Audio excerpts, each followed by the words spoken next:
किड्डा वधिया सफर कराची दा विच कहवा लेमन लाची दा। ऐसा कुली जो मुनफरिद अंदाज में मुसाफिरों को नज़्में और गजलें सुनाकर अपनी तरफ मतवज्जो करता है। नसीब साडे लिखे रब ने इन्ना रेलां नाल।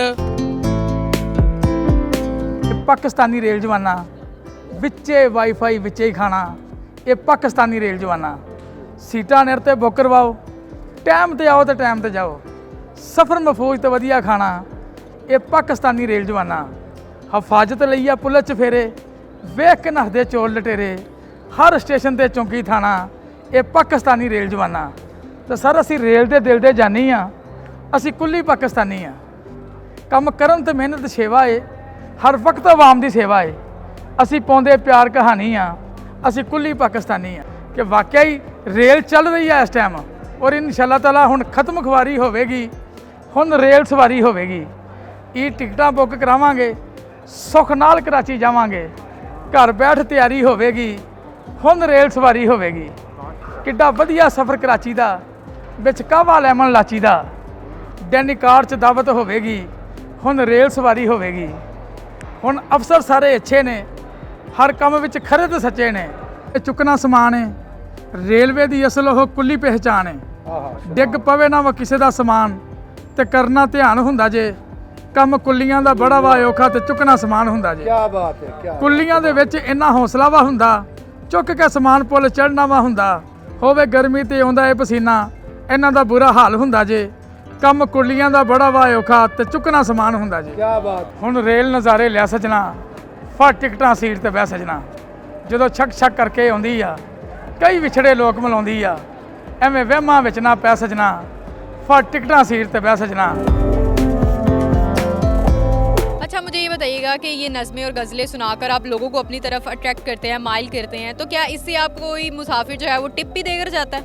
ਜੀ ਜੀ, ਬੜੇ ਬੜੇ ਮੁਸਾਫਰ ਜਦੋਂ ਵੇਖਦੇ ਆ ਨਾ ਮੈਨੂੰ, ਤੇ ਮੈਂ ਕਹਿੰਦਾ ਕਿਆ ਬਾਤਾਂ ਸਾਡੀ ਰੇਲ ਦੀਆਂ, ਆਵਾਮ ਤੇ ਖੈਬਰ ਮੇਲ ਦੀਆਂ, ਕਿਆ ਬਾਤਾਂ ਸਾਡੀ ਰੇਲ ਦੀਆਂ। ਹਰ ਵਕਤ ਸਵਾਰੀ ਆਉਂਦੀ ਆ, ਹਰ ਰੇਲ ਪਈ ਟਾਈਮ ਤੇ ਆਉਂਦੀ ਆ, ਹਰ ਪਾਸੇ ਖੁਸ਼ੀਆਂ ਖੇਲਦੀਆਂ, ਕਿਆ ਬਾਤਾਂ ਸਾਡੀ ਰੇਲ ਦੀਆਂ। ਵੇਖੋ ਖਿੜਕੀ ਨਾਲ ਨਜ਼ਾਰੇ ਨੂੰ, ਪਹਿਲੇ ਪਿੰਡੀ ਤੇ ਫਿਰ ਹਜ਼ਾਰੇ ਨੂੰ, ਸੋਹਣੀ ਪਟਰੀ ਉੱਤੇ ਤਰੇਲ ਦੀਆਂ, ਕਿਆ ਬਾਤਾਂ ਸਾਡੀ ਰੇਲ ਦੀਆਂ। ਇੱਥੇ ਹੁੰਦੇ ਨੇ ਸਫ਼ਰ ਪਿਆਰਾਂ ਦੇ, ਸਿਰ ਮੋਢੇ ਰੱਖ ਕੇ ਯਾਰਾਂ ਦੇ, ਹਰ ਪਾਸੇ ਧੁੰਮਾਂ ਰੇਲ ਦੀਆਂ, ਕਿਆ ਬਾਤਾਂ ਸਾਡੀ ਰੇਲ ਦੀਆਂ। ਹੁਣ ਇੰਟਰਨੈਟ 'ਤੇ ਚੱਲਦੇ ਨੇ, ਘਰ ਬਹਿ ਕੇ ਸੀਟਾਂ ਘੱਲਦੇ ਨੇ, ਈ ਟਿਕਟਿੰਗ ਦੀ ਉਹ ਮੇਲ ਦੀਆਂ, ਕਿਆ ਬਾਤਾਂ ਸਾਡੀ ਰੇਲ ਦੀਆਂ।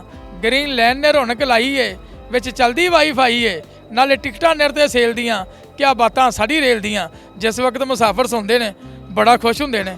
500 400 300 अच्छा खाना खा, खुश होके अपनी मर्जी से दे देते हैं। अपनी मर्जी से दे देते हैं। क्या इससे आपकी कमाई में कोई फ़र्क पड़ता है या नहीं? देखें, जब नज़में पढ़ता हूँ, शेर पढ़ता हूँ, ऐ इश्का तेरे भी रंगां दा अंत नहीं, तरह तरह के रंग बनाई बैठा है, पेचे पा के प्यार की संगली दे, अकलमंदां नूं भुंचली पाई बैठा है। ਜਦੋਂ ਇਹੋ ਜਿਹੇ ਸ਼ੇਰ ਮੁਸਾਫਰਾਂ 'ਚ ਮੈਂ ਪੜ੍ਹਦਾ ਵਾਂ, ਮੁਸਾਫਰ ਖੁਦ ਹੀ ਕੋਈ ਬੋਤਲ ਪਿਆ ਰਿਹਾ, ਕੋਈ ਜੂਸ ਪਿਆ ਰਿਹਾ, ਕੋਈ ਖਾਣਾ ਖਵਾ ਰਿਹਾ, ਕੋਈ 500 ਟਿਪ ਦੇ ਰਿਹਾ। ਦਿਹਾੜੀ ਦੀ ਫਿਕਰ ਹੀ ਨਹੀਂ, ਨਾ ਬੱਚਿਆਂ ਦੀ ਫਿਕਰ। ਅੱਲਾ ਦੇ ਫਜ਼ਲੋ ਕਰਮ ਨਾਲ, ਅੱਲਾ ਸਬਬ ਲਾਉਣ ਵਾਲਾ, ਸਾਰਾ ਰਿਜ਼ਕ ਬਹੁਤ ਖੁਸ਼ਹਾਲੀ ਨਾਲ। ਬੱਚੇ ਵੀ ਪੜ੍ਹਨ ਰਹੇ ਨੇ ਸਕੂਲ 'ਚ, ਆਪ ਵੀ ਖੁਸ਼ਹਾਲ ਆ। ਕੁੱਲੀ ਦੀ ਰੋਜ਼ੀ, ਰੇਲ ਦਾ ਪਹੀਆ ਚੱਲਦਾ ਵਾ ਤੇ ਕੁੱਲੀ ਦੀ ਰੋਜ਼ੀ ਚੱਲਦੀ ਆ। ਅਗਰ ਰੇਲ ਦਾ ਪਹੀਆ ਜਾਮ ਆ ਤੇ ਕੁੱਲੀ ਦੀ ਰੋਜ਼ੀ ਵੀ ਜਾਮ ਆ। ਕੁੱਲੀ ਦੀ ਰੋਜ਼ੀ ਹੈ ਇੱਕ ਪਰਿੰਦੇ ਦੀ ਤਰ੍ਹਾਂ, ਲੱਭ ਜੇ ਤੇ ਰੋਜ਼ੀ, ਨਾ ਲੱਭੇ ਤੇ ਰੋਜ਼ਾ।